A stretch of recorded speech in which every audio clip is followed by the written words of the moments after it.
C'était une fois. Bonjour à tous, bonjour chers petits amis. Aujourd'hui, l'école de la pluie, d'après un roman de Jem Runford qui a vécu cette expérience avec son épouse Carole. Ils étaient instituteurs au Tchad, en Afrique du Sud. Et voici l'école de la pluie. C'était le premier jour de classe dans un pays appelé Tchad. La route est sèche et poussiéreuse. Les petits-enfants vont devant, montrant le chemin. « Est-ce qu'on va avoir un cahier ?» demande Thomas. « Et puis un crayon ? On va avoir un crayon ? Est-ce que je vais apprendre à lire comme toi ? Est-ce qu'il y aura des crayons pour chacun des élèves ? Oh, arrêtez de poser de tant de questions. Allez, dépêchez-vous. » Thomas arrive à l'école, mais il n'y a pas de salle de cours, il n'y a pas de table, il n'y a rien. Mais ça ne fait rien car il y a une institutrice. Elle dit devant les petits-enfants, étonnés, complètement médusés, « Nous allons construire notre école et pour notre premier cours, vous allez apprendre à fabriquer des briques. Et oui, des briques pour construire notre école. » Du coup, Thomas apprend à faire des briques en boue et à les sécher au soleil. Il apprend à construire des murs et puis il apprend à construire des tables en boue séchée. Avec les autres enfants, il ramasse de la paille et de jeunes arbrisseaux, les petits arbres tout fins, pour construire le toit. Et voilà, la cabane est finie, enfin la classe, avec des murs et un toit. À l'intérieur, il fait bien frais. Et c'est important quand le soleil brûle. Ça sent la terre fraîche.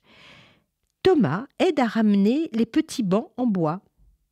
Et tous les petits-enfants s'assiedent les uns à côté des autres, tout contents. Voilà enfin le moment qu'ils attendaient tous. L'institutrice va chercher le tableau noir et elle écrit une lettre au tableau. Ça commence, l'école commence enfin.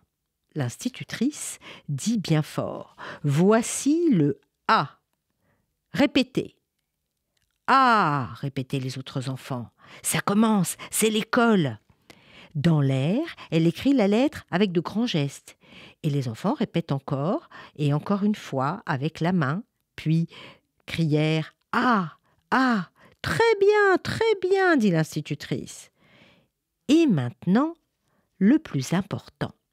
Elle distribue les cahiers et les crayons. Un pour chacun. Attendez, un pour chacun. Ouvrez vos cahiers, première page. Thomas ouvre le cahier à la première page, tout ému. Il prend son crayon, il est prêt, il attend. Mais il attend depuis si longtemps. Maintenant, écrivez la lettre A. A. Très bien, c'est très bien. Appliquez-vous, très bien. Et tous les jours, Thomas apprend quelque chose de différent.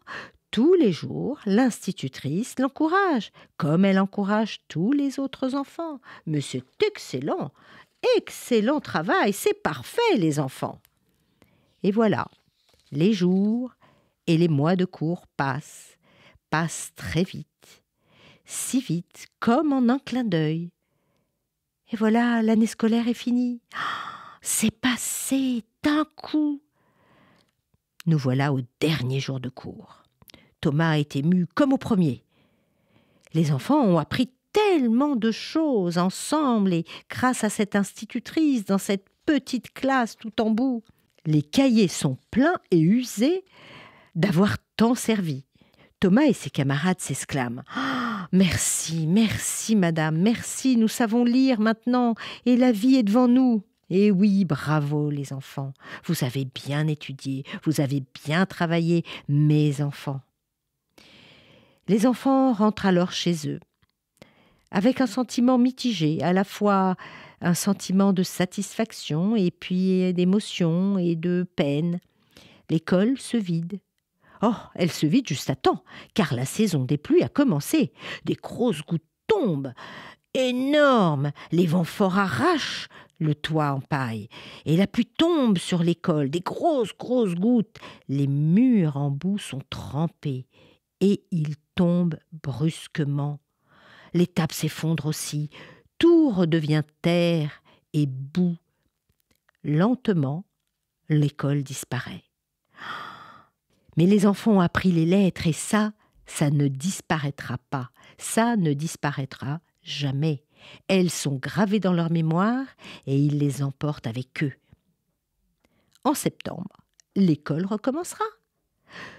Thomas sera alors l'un des plus âgés, qui ira à son tour aider les autres enfants le premier jour de classe. Et ensemble, ils vont rencontrer les instituteurs qui les attendront en souriant, prêts à reconstruire une fois de plus l'école avec des briques séchées.